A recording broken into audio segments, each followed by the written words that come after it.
Welcome to Monday Night Movie Talk with yours truly, the MovieDude Eric. Welcome back to another week, and again, I have an amazing guest for us. I've been just really getting lucky on getting some really great some really great guests on for the show, and I've got a pleasant one for this one. We're going to be talking about international animation. Now, obviously, some of y'all are very familiar with some of this animation, and on my guest tonight, LDB Salinas, she's got an amazing, just an amazing story to say about her experiences with animation. She's got a long backstory, and on top of that, she is a close friend to the show. I cannot wait to get her on. So we're going to quickly go ahead and jump straight into the weekly rundown. so that we can get our guest on and get this conversation started. So here we go. First off, the first thing I want to bring up is I got a chance to see I've actually seen The Most Dangerous Game before. It was one of my very first Criterion Collection DVDs. Actually, I was probably saying the first 10. One of the first 10 Criterion Collection DVDs. Don't ask me how many Criterion Collection video movies I have right now. I might actually show you at some later point because I'm a geek like that. That said, I've actually kind of enjoyed it. And I've always been a fan of the short story from the first time I read it in school. I want to say it was in like 5th or 6th grade, I think. And I really enjoyed it. I will say, though, in my personal opinion, the best version of this is Surviving the Game with a certain Ice-T and Gary Busey. If you haven't seen that one, watch it. It is gorgeous. But that said, I did get a chance to see this with the riff tracks. It was on Amazon Prime.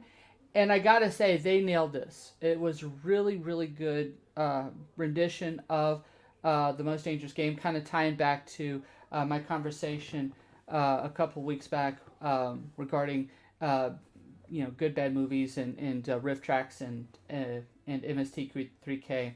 The movie is goofy, but at the same time, it's very short, about a little over an hour long, and with that riff tracks, it definitely adds some flavor to it, although I'd also recommend seeing it without the riff tracks because it is actually a really good movie.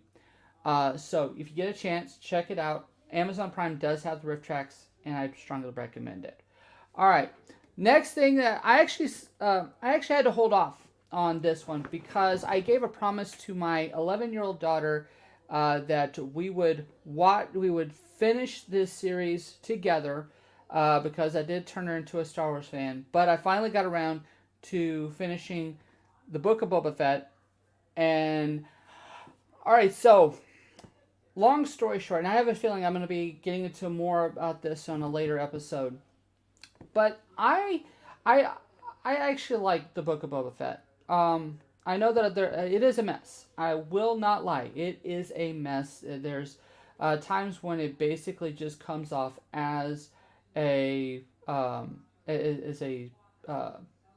Mandalorian kind of pseudo, kind of a way to break up the hiatus a little bit.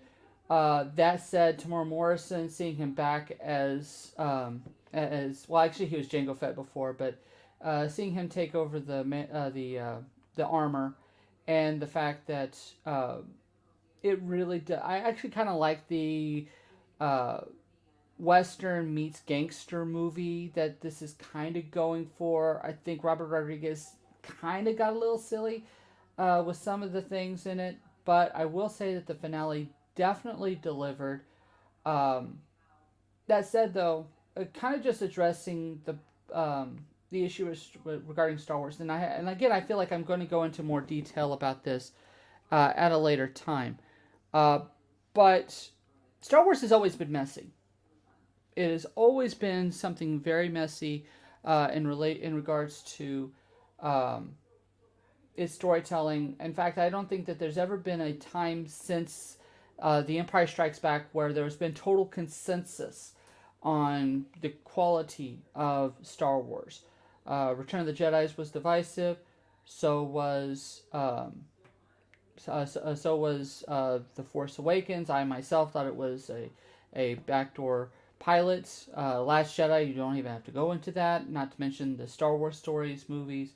Mandalorian, I think, was probably a place where there was a little bit of consensus. But again, I just accept the fact that that when it comes to Star Wars, there's going to be some things that work and some things that aren't, and you kind of just have to embrace the messiness of the Star Wars saga, and just enjoy the fact that each one is going to have its own unique flavor and taste. And Book of Boba Fett definitely has that. So, as a fan of Star Wars, I would still recommend it. There's still a lot of good stuff there. That said, it is a bit messy, and if you can't get behind that, then yeah, you're not going to have a good time.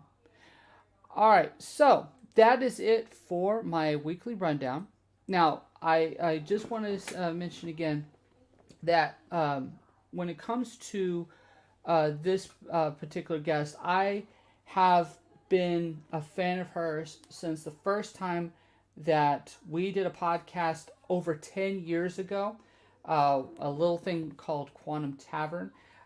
Since then, she has only gone on to do bigger and better things. She's been a part of the Agents of S.H.I.E.L.D. podcast, the Legends of S.H.I.E.L.D. podcast, not to mention that she's also a true blue anime voiceover. She's done audiobooks.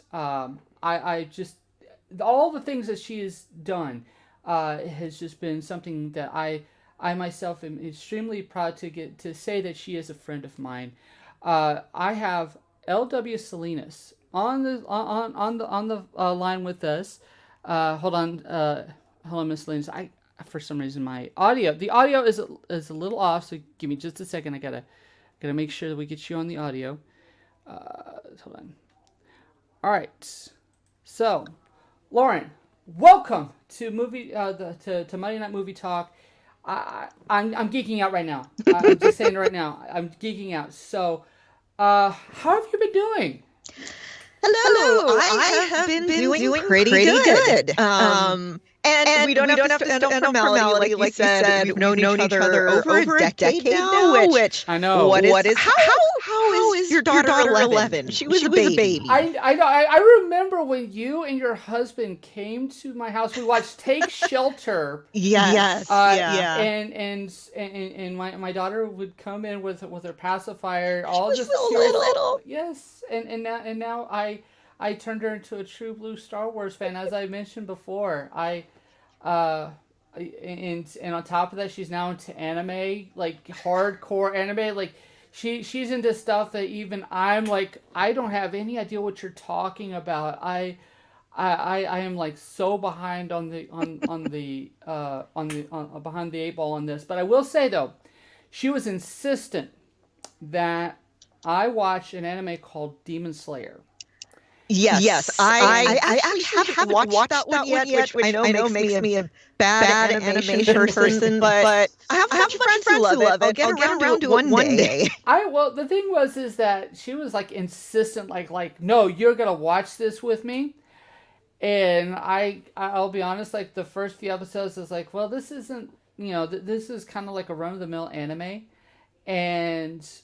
But at the same time, the more I watched it, the more I got into it, the more I was respecting it. And then when Mugen Train was coming out in theaters, I thought, well, this would be kind of a cool thing to take her to, even though it was rated R. And I was like, well, but at the same time, is it going to really be that different from the show? And I mean, she's watching the show. I mean, the show does have a little bit of graphic violence, but not too terribly bad.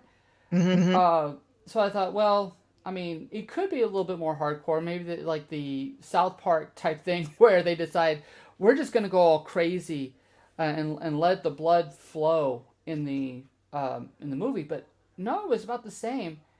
But I will say though, just a slight spoiler, it made my best of the year list.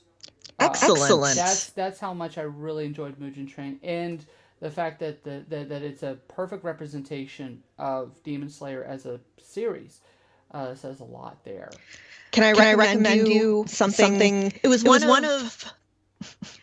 It was. I saw it pre-pandemic, but it's if you've never seen Promare, it is so good. Promare. That sounds familiar, but I don't think I've seen it. Give me just a second. I need to close. Yeah. Go ahead. Yeah. Okay.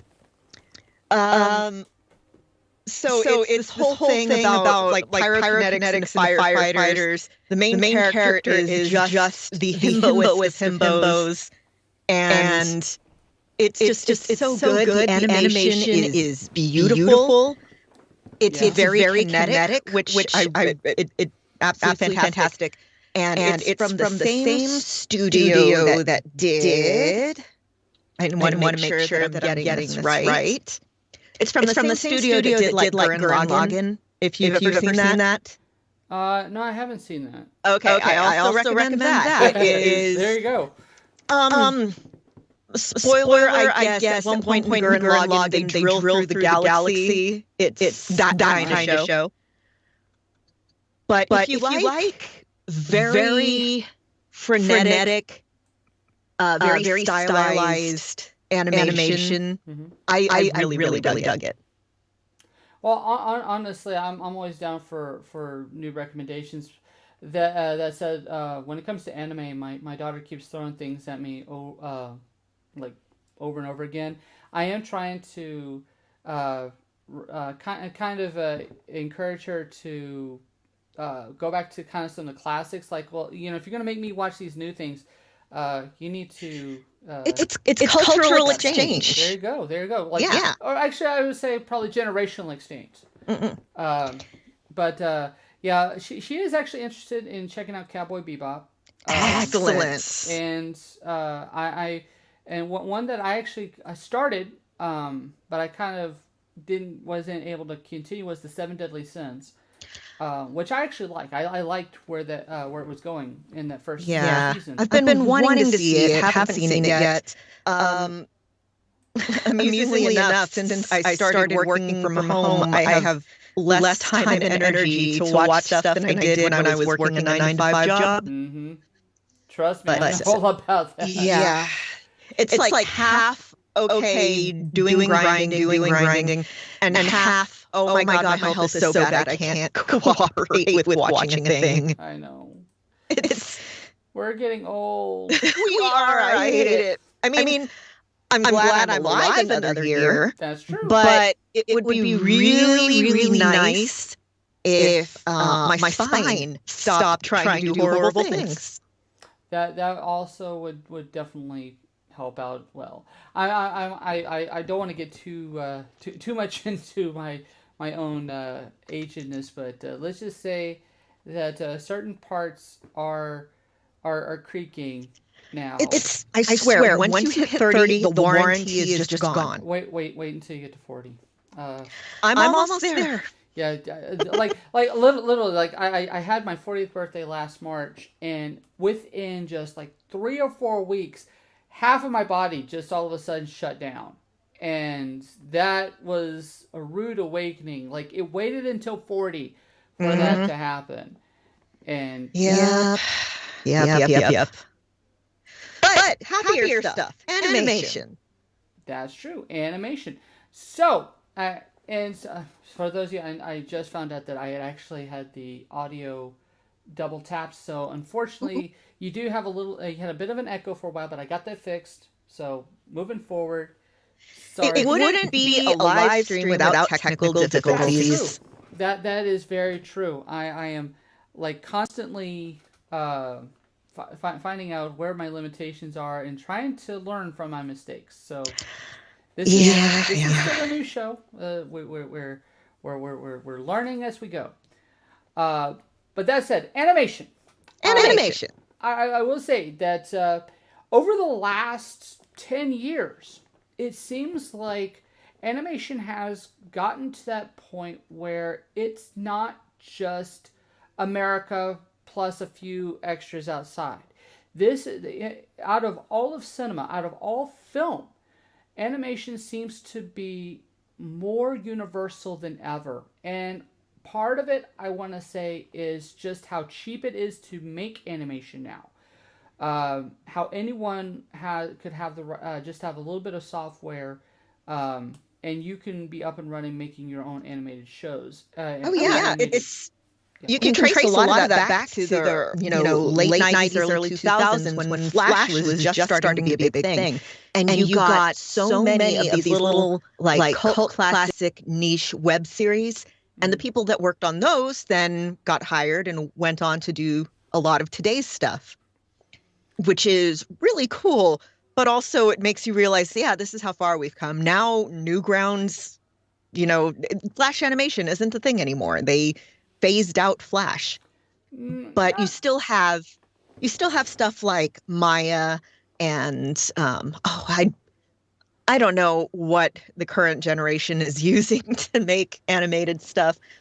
YouTube. You can go on YouTube and people are doing their own, if not animation, storyboards I love the show Critical Role, and you can find so many fan-made storyboards and animations on there. It's really, really cool that in the age of the internet, it's such a small barrier to entry to be a creative person. And so you're getting stuff from all over. And yeah, you were before we started recording, I pulled up okay, let me find some non-American, non-British, non-Canadian, non-Japanese animated stuff. There's a whole bunch of stuff from China, from Russia. You're starting to see a lot of stuff coming out of Nollywood. India has a whole bunch. It's really cool. And that's something that I'm very excited about, especially talking about because, quite honestly, I know that a few weeks ago when I was talking with John Lobster, we were kind of discussing how streaming has this ability of being too open, where there's you have all this garbage coming out that it makes it very difficult to see the good stuff. But I will say that one thing that that streaming has definitely helped out with is getting animation out there, and allowing for unique and interesting animation from outside the United States to find its way here for a mainstream audience. One that comes to mind is one that is this. I want to say it was Brazilian or a South American animation. It was kind of based on a South American lore. Kind of a horror show. I forgot the title of it. It's right off the tip of my tongue too. I had it right there. Yeah, I'm pulling up history of Brazilian animation. But it was this South American animation that was just, it blew my mind. I was I saw the first episode of it, and I'm gonna go back and watch it. I'm pretty sure I can find it somewhere. But yeah, on top of that, South Korea has really taken off, and in a way, I would say that South Korea is now rivaling Japan when it comes to their animation and the fact that they're just really making interesting and unique stuff that's hitting us here in the United States. Chinese animation and to an extent Russia animation, they have a slight issue regarding the fact that it has to go through through their state departments, and so there's a lot of propaganda that gets tied into that animation, and especially over the last month or so, I could see why that would be a little nerve-wracking, to say the least. But animation everywhere has just gotten incredibly how do I put this? It's not trying to go after an American audience. It's distinctly its own culture. Yeah, it's one of the things that's really cool and that I've loved over the past 10, 20 years is, well, let's say 10 years because of streaming. Now I don't have to wait a day and download a thing off BitTorrent. But you can see not only the different, okay, the United States has a very particular storytelling, just tradition. You know how U.S. stories are going to go.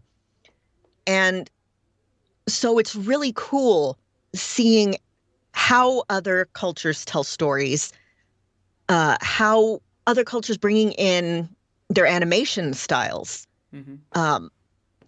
And it's so cool to be able to see traditions that are not your own and realize, okay, this is what this is for. This is what this is, this storytelling device does.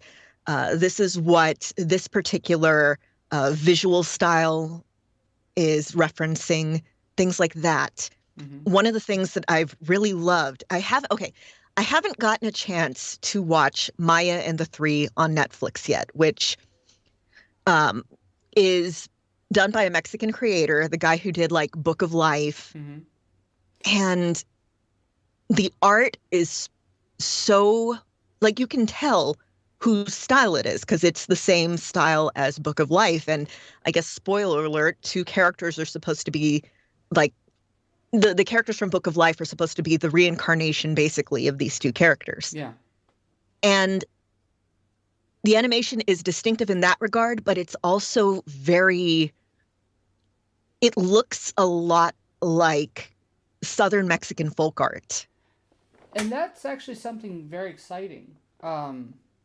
With especially like because the Book of Life, I remember when we did that episode on Art House Legends when we were where I geeked out on it. I won't lie, I really enjoyed Book of Life, and so I really wanted to see more Mexican animation coming out, and the fact that we are getting that, and again, that's something that I'm very excited about. The fact with animation specifically is having that cultural element to it. That it's not what I don't want to say this is derogatory because I feel like it could be taken the wrong way, but Disneyfied.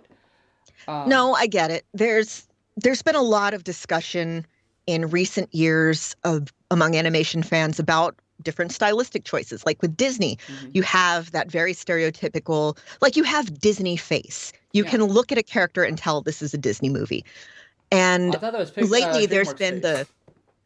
There's DreamWorks face, which is a whole nother thing. And then you also have what a lot of people refer to as the Cal Art style, which is a lot looser, think like Adventure Time and stuff like that. And it's all a gross oversimplification, but because animation is the way it is, you want things to be streamlined and you want to be able to repeat it easily. Because you're going to be drawing this stuff over and over again, even in current generation, computer aided stuff. Computer aided does not necessarily mean computer like animated. Yeah. Well, technically, yeah, it's computer animated, but you get what I mean. Like, it's not, I have created this shape and this shape, the computer does everything for me. It's like, no, that's not how it is. And because of that, you are going to get stylization. I mean, you could be like Don Bluth and be absolutely just wacky about tiny details that drive everyone crazy and means that your thing is 10 years overdue and $20 million over budget, which is not a knock against Don Bluth. I really love a lot of Don Bluth stuff. But it's not necessarily sustainable. That's true. And I think that's... I'm not, go ahead. Am I thinking Don Bluth or am I thinking... Well, I mean, Don Bluth, does a lot of the very... No, I'm thinking guy who did the animated Lord of the Rings. Bakshi. Ralph Bakshi. Bakshi is the one who his stuff is just very detailed. Everything has to be in motion. And it means that everything goes over budget. True. And another... another thing I really wanted to talk to you specifically because you have experience in this is localization, and trying to make it so, because again with that cultural difference and the fact that especially if it's something it's being imported into the United States and not designed specifically for an American audience. And you know a little bit about this as well, about how being able to bring out and make it accessible to an audience from another country. So go ahead and talk about your experience in that regard, because you've done some anime voice work as well. I have. I currently only have one credit. I will be completely upfront about that. If you go look up the show Kageki Shoujo with 3 exclamation points. It was running on Funimation last year. The first season is done. And I'm one of the teachers in there, Kirishima. And it was a small part, but it was very revelatory how all the stuff that I knew sort of vaguely how it works, and then actually putting that into practice.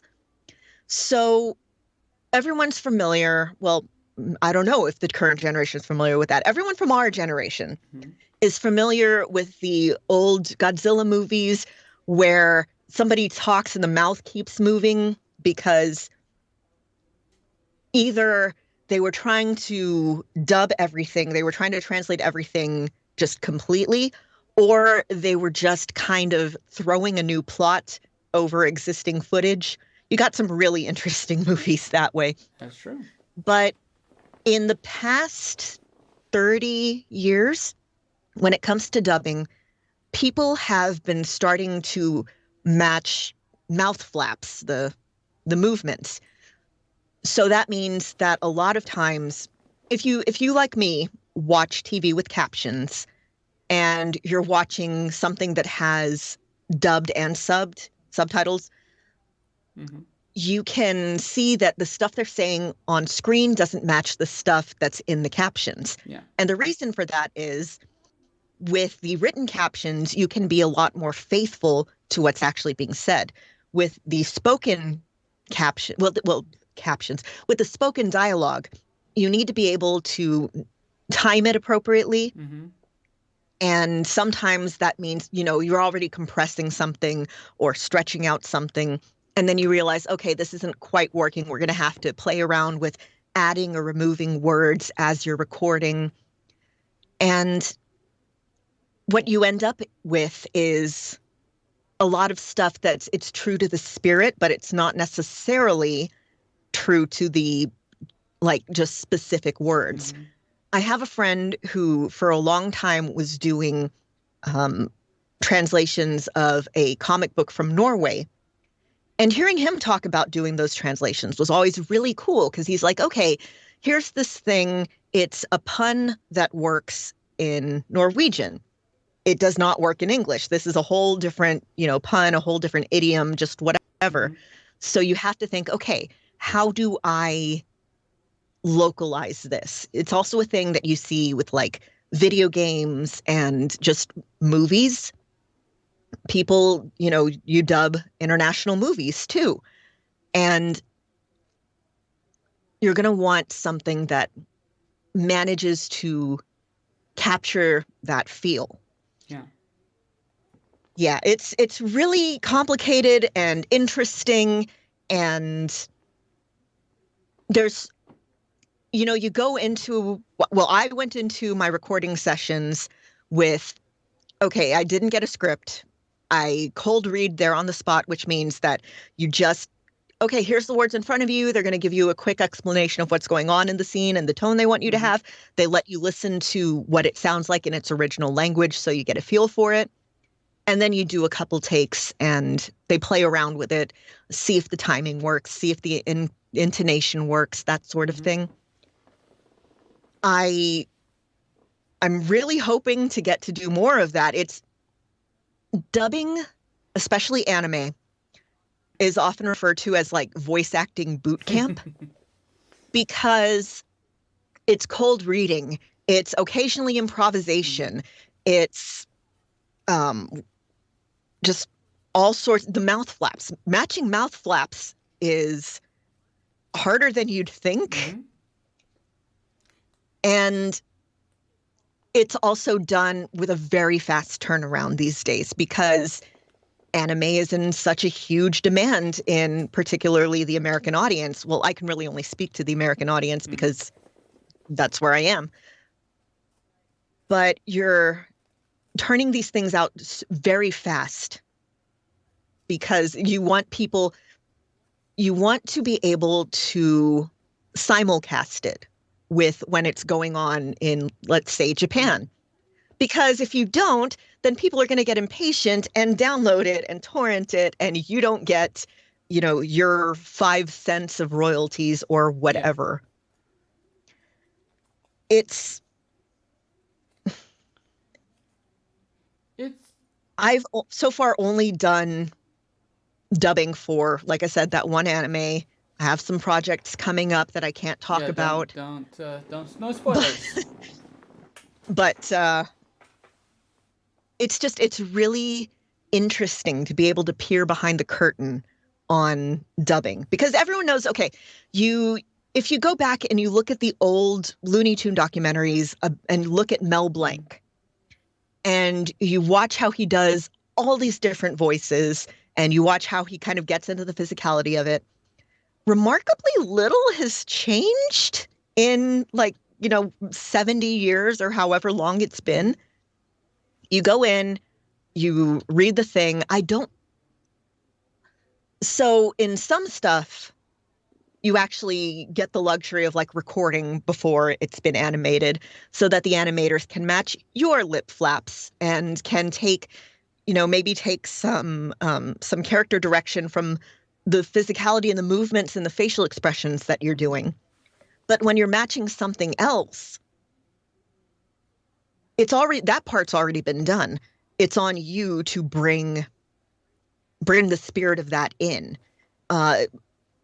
which you mentioned. I do audiobooks. I think I have 35 audiobooks right now on the market. Nice. And it's kind of that same thing where, okay, this thing already exists. Mm-hmm. Your job is to just interpret, bring it to life for a different audience. How much of that is interpreting? How much of that is you trying to find the spirit of that particular source material? So for me, with regards to that one animation that I've been in so far, it was fairly easy. I was like, okay, you're a teacher, you're kind of smug, you're kind of impressed here. So there wasn't a whole lot of trying to figure out the motivation of a character or this character's deep backstory. This character's deep backstory, at least so far as I know, is, oh, I'm really smug because I know all this stuff about, classical Japanese theater. And hey, so this person is bringing stuff in. You don't know what's going on, and I do. I'm proud of this. With audiobooks, it's a lot of, okay, figuring out what nuances go where, what accents go where, messing with the tempo of the story, trying to make sure you're not going too fast or too slow. But it's still, yeah, you want to know where the story is going. You want to know where these characters are going so that you can build up to it. I definitely get that. Now, just for the sake of just to bring this kind of back to something that I know that you were also part of. You were also part of a radio show, a radio play, and how much of that kind of helped out with the with the voice dubbing, being able to kind of put yourself out there and be very dramatic. I don't want to say over dramatic because that sounds kind of. No, I get it though. So from what I understand, okay, I'm not an on-screen actor. Mm-hmm. I can't control my face and I can't memorize lines.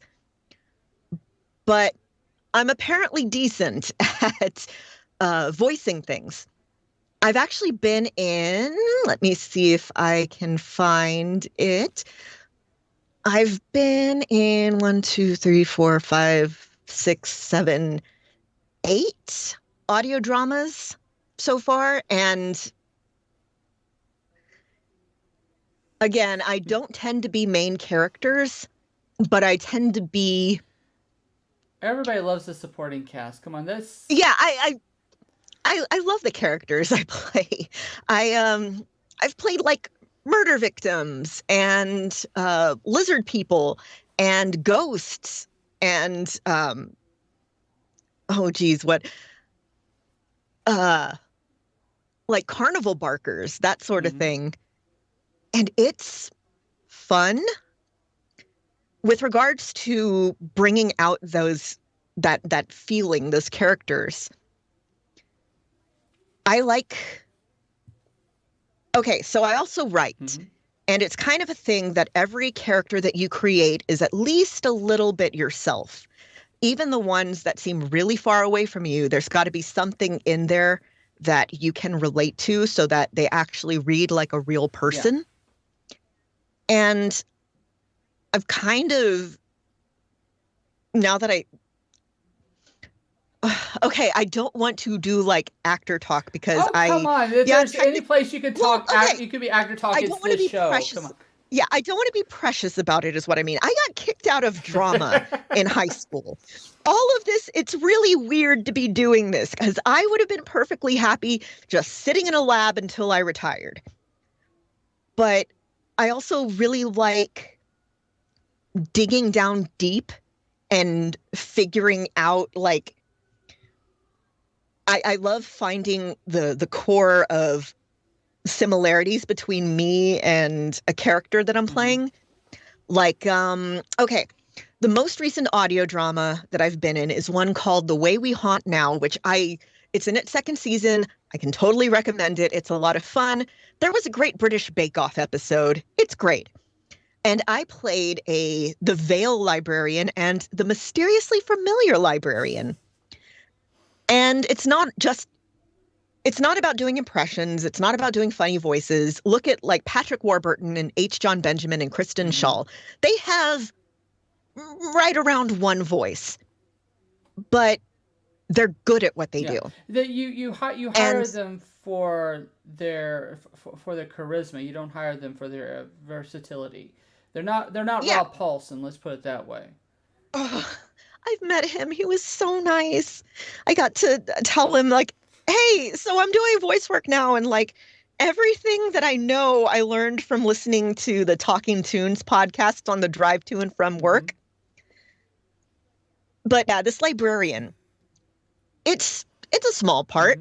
I'm just somebody who's, it's the whole technically correct is the best kind of correct line from Futurama. Yep. That's sort of what this character does. This character is not supposed to directly help out the main characters, but they're bored and they're a little irritated that people are in their library. And they're also they want to help. It's just, technically you can't. So how to do that? Well, the thing that that you're looking for is I certainly wouldn't tell you to go look in this direction. Things like that. So it's that kind of playfulness. Yeah. Oh, I just realized that on my website, I don't have one of my more recent credits. Okay, let me talk about this one, because this one I am a major character.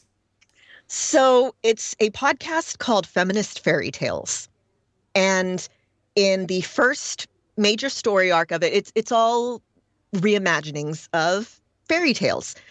And I was in an all-Latina version of Thumbelina. And I was the grandma and a bird who is basically the spirit of her grandma in Wonderland, essentially. And being able to see people in my life in that character, whether it's the very tired, forgetful grandmother or the more sprightly, very mischievous, but still comforting figure, like a tough love type figure of Jackie the bird. It was such a cool feeling to be able to find that. And it was kind of a catharsis because it was also like, I lost somebody in my life that we both knew, actually, right around the time I recorded that. And being able to work on that project was a catharsis. It was, kind of a saying goodbye in a way at one point, to where after I was done recording, I was just crying and crying. But it's such a cool feeling to be able to dig up, whether it's joy or irritation or just gut-wrenching sorrow, or I do a lot of romance books, love. It's so cool to realize, like, hey, no matter what's going on for this period of time, I can be someone else. So, out of curiosity, so you've done the one the one show, and and you have others that you cannot talk about, and I'm not going to put you in a position where you no, trust me, I will be bragging about him as soon as I am able. Well, there you go, and we're gonna have you back on to talk about it. But I am kind of curious though, because again we have all of these new shows coming from other parts of the world. Japan is now competing. There's actual serious competition from other parts of the world in American interest in their animation, which probably not helping Japan out too much because that's a heavy part of their of the culture that they export to other parts of the world. That said, Drive My Car on Chef's Kiss. So Japanese cinema is in no trouble right now. Let's put it that way. That said, were other when other projects from other countries start coming out, and some of these are hopefully, these will come to your doorstep. Do you find your fingers crossed? Yeah, that's fingers crossed. Would you be taking a different approach depending on where those projects are, or do you think that it'll be the same process that you have that you had with this one experience? What I anticipate is pretty much the same process. So one of the cool things about cinema, about animation, about books, whatever, is we're all kind of fundamentally the same. Our brains all work in the same sort of ways. We all have very similar, the Maslow's hierarchy of needs tends to go pretty much the same way. So really, it's just a question of making it available to a wider audience so that people can see the commonality of stories, of characters, of people.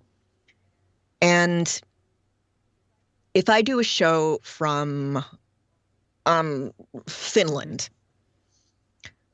if I'm playing a mom from Finland, it's kind of the same as playing a mom from the US, from Mexico, or whatever. You have some moms that are more strict and some moms that are very lax and some moms that are terrible. But you're playing a person who is responsible for the life of another person, and that's kind of a universal experience for mothers. Yeah. If I'm playing, let's go back to teacher, since I played a teacher. The particulars of the teacher change. You have all sorts of different kinds of teachers in your life. If I say, oh, I am playing a teacher, that tells you surprisingly little. Really, it's all about seeing the attitude of the character towards life, towards the main character, towards the secondary characters, whatever.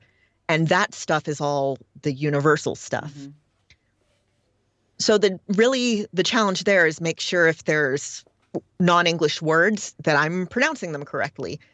Like going back to Kageki Shoujo, there is the character that I play recognizes that one of the main characters of the show did a move called let me make sure I'm remembering it right. Fumidachi. And when I first read the line, I read it a lot more anglicized because I grew up with the animation of the 80s, 90s, early 2000s, where it's all like, hey, let's Americanize this as much as possible. And they were like, okay, but can you read it with the emphasis here instead of Fumidachi, Fumidachi, like kind of a softer D. And I'm like, okay, I got that. Fine. And that was really one of the bigger challenges there. And it wasn't even really a challenge. It was just, okay, keep this in mind. But if I'm if I'm voicing something from Nigeria, Mm-hmm. and there is a something there that they want to keep in Nigerian, then yeah, that's the biggest thing there. I definitely see where you're going with that. I will say, I don't want to get too off of what we're talking about, but I do want to kind of bring up a few things that, kind of going back to the idea of international animation. As we're starting to see, the cultural, again, the idea of cultural sensitivity when it comes to importing or exporting animation to other parts of the country or other parts of the country coming here. That I just recently saw a film. Actually, I should have put on my weekly rundown. I'm really sad. I'm frustrated I didn't. I saw Flea, the German. It's an animated film, but it's also a documentary about this this Afghani refugee to Germany, and the experiences that he had coming back into coming into Germany and being, not only was he an Afghani refugee, but he was also gay, coming from from a culture that you get killed for being gay, and then trying to find his place in a new country, and finding love and all the things that come along with it. But one thing that I found very interesting here is, when I was watching Flea, and that it also kind of brought me back to this particular subject, was the idea of putting people in a different perspective, but at the same time also trying to be respectful to the culture and respectful to the individuals that are either creating or are the subject of the film that they're making, especially in animation, because if we remember the whole Encanto situation where you had people that were like very upset that Encanto was Disneyfying Colombian culture, and then you had people from Colombia going, no, we love this, it's perfectly fine, you did the best part, you Disneyfied it, but you also respected our culture. So you had that kind of debate going on with that as well. Where do you fall on that? What's your perspective on this? So, animation, one of the advantages of animation is that it's heightened reality. I mean, all entertainment is kind of heightened reality, but with animation in particular, I mean, there's stuff you can do there that you cannot do in live action. And because, animation was for so long a kids drama, or a kids genre, sorry, there's specific connotations that come along with animated stuff, which, isn't necessarily true, but there you have it. Well, I mean, and sorry. No, sorry. Go ahead. Well, I was going to say that because of that, you're never going to be able to, I mean, in any genre, you're never going to be able to capture all of the tiny nuances of an entire culture into one specific, very tiny story. So you're going to have some embellishments, you're going to have some omissions. I think, personally, you want to be able, it's all about, again, capturing the spirit. And let's go back to Encanto, for example. Colombia is a country that has had a lot of very recent war, and throughout its history has been subject to colonization. And so it's not necessarily always going to be happy, happy Disney time. And one of the things about Encanto, the movie, is that it's a refugee story. It's somebody it's a family who was affected by violence and chose to transform, out of that trauma came something completely new and kind of beautiful, kind of also a burden, but That's just life. But, and again, I'm Mexican American, not Colombian, Yeah. so take everything I'm saying with a grain of salt. But like, okay, with the movie Coco, oh my God, I love that movie. um, that is Don't very start singing much, "Remember Me." That's I will cry. I start crying about 20 minutes into that movie. Every Mexican American person I know starts crying about 20 minutes into that movie. mm-hmm. But the whole thing there is it's a lot of stuff that's, yeah, it's Disney-fied. The Afterlife is it's basically a theme park. And, Frida Kahlo is there doing weird Yeah. performance pieces.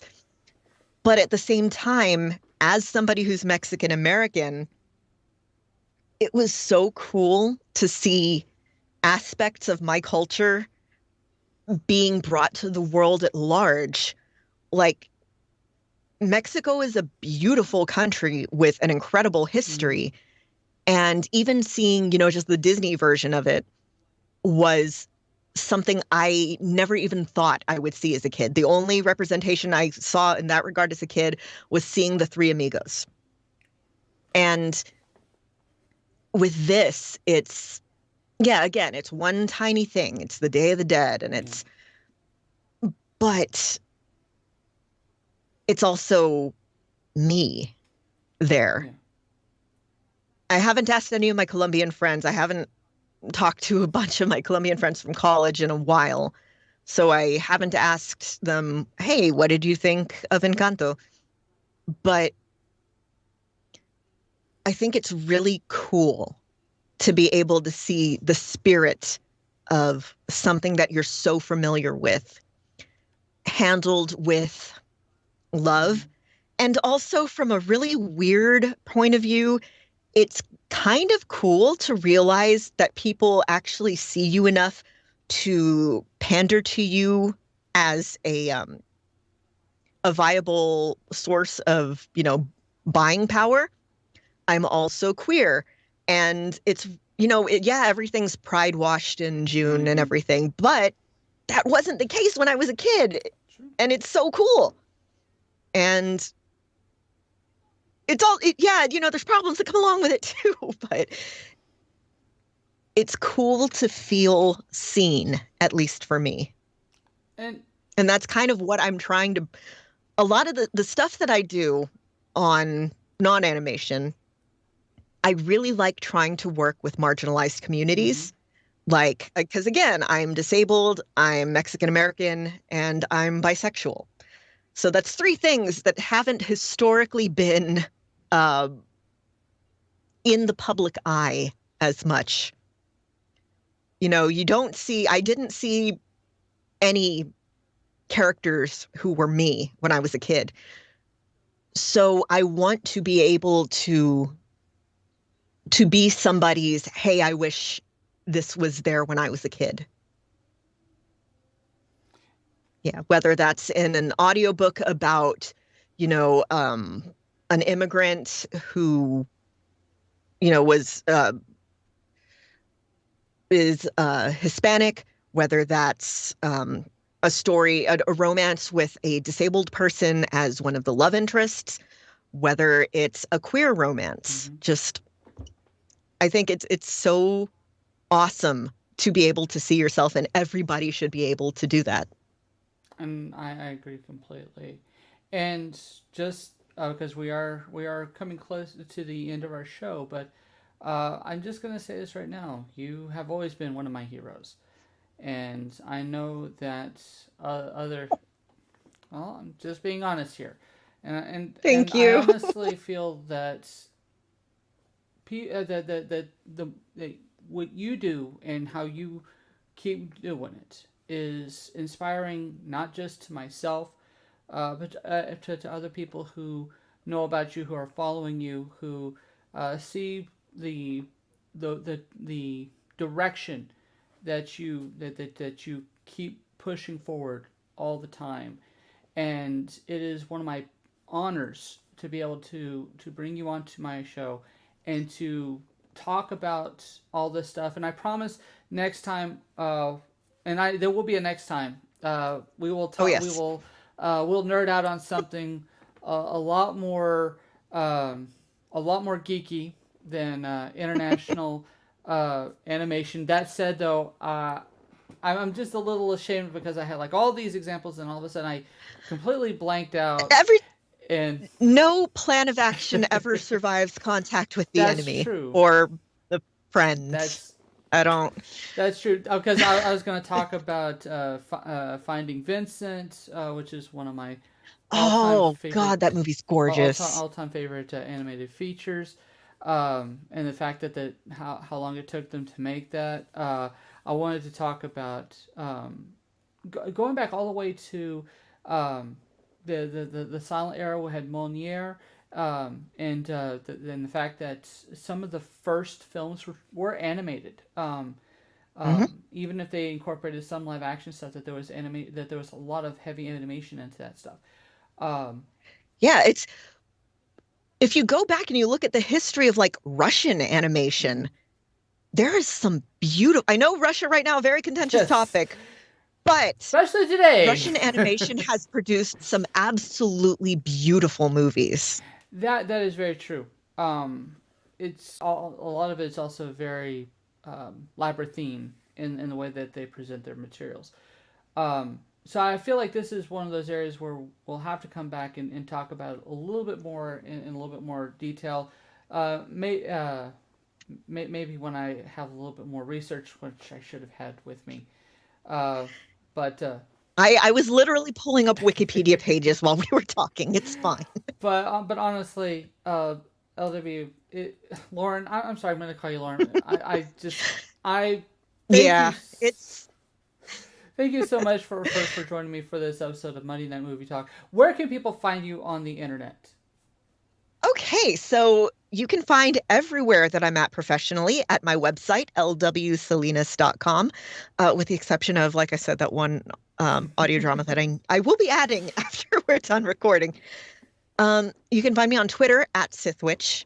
On Thursdays, we stream actually live on Thursdays with Legends of S.H.I.E.L.D., a Marvel Comics Universe podcast. Currently, we're talking X-Men, the animated series. We will be talking Moon Knight when that comes out. Except I won't be there this Thursday because I have a job in LA and I'm so excited. I think they can also find you for an episode. Just one. You'll have to come back next week, but... Yes. You can also find me on Fridays live streaming on the Nerds with Dice Twitch channel. The game is called Millennium Knights Chrono Mask. It's Power Rangers-ish. It's a Sentai thing where I play the Yellow Ranger, who is basically Matthew Lillard from Hackers, but female and does not know how to hack. And my mech is a giant mechanical Stone Cold Steve Austin. Well, I'll just say this. None of the people in Hackers knew how to hack. So no. Oh my God. I've watched that movie like 2 times in the past 3 weeks. And first of all, that movie is aesthetic goals. Mm-hmm. But the computer stuff can be very painful to see. It is very painful to see, especially if you know anything about computers. But at the same time, I will say they're having so much fun. Like Stevens. Okay, Fisher, he knew what he was making, and oh my goodness, he understood the assignment. He brought enough ham and cheese to make grilled cheese sandwiches for everybody in the world. It was amazing. So good. It's Hackers and The Crow, the 2 most important movies aesthetic-wise to tiny Lauren, who was then not allowed to dress like either of those because my mom picked out my clothes. Yes. I know that feeling. But yeah, if you want to talk to me about animation stuff, voice acting, getting into voice acting, anything, if you want to talk to me about wrestling, I am super into wrestling again the past few years. So just, hit me up on Twitter. I'm always willing to talk to people. I like making friends. All right, well, hold on. Since you brought it up, I have to bring it up. Just one last question, and then we're done. I promise. All right, WWE or AEW? AEW. Okay, there you go.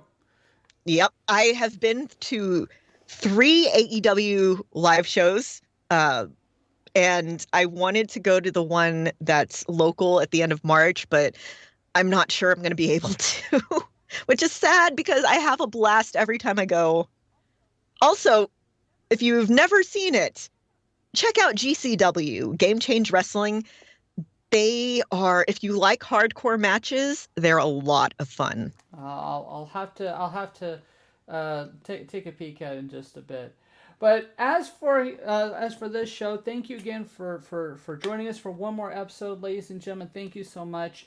If you are interested in getting to watch our other shows, you can find us on Twitch, YouTube, our Facebook page on Art House Legends, the Art House Legends YouTube channel. You also have MovieDude Eric on Twitch. I'm actually going to be doing a lot more live streaming over the next few weeks. As some of y'all have seen, I have been unsuccessfully playing Planet Zoo. I'm also going to eventually break into a few other games. I've just gotten back into XCOM 2 after a long hiatus, and this time I feel like I'm ready to beat this thing. And so hopefully, if you're interested in joining me for that journey, you can find that stream on the Twitch stream. That said, we are every Monday night. We're going to be talking movies. It is Monday Night Movie Talk. Like, share, subscribe. You know all the drill. And if you have any comments, put it in the chat. Or if you want to just send me a quick message, arthouselegends@gmail.com. And I check my emails all the time. So please send me a little comment if you got some suggestions for show episodes. If you have some criticisms, I take criticism very well. Just as long as it's none of the nasty troll stuff. We don't need that here on this show. But anyway, thank you so much, Lauren, for joining for this episode. Any last words before we go? Enjoy stories about a lot of things. I don't know. Stories are cool. Stories are cool. You know what? That's a perfect place to end the show. Thank you so much for joining us for Monday Night Movie Talk. Have a great night. Bye-bye.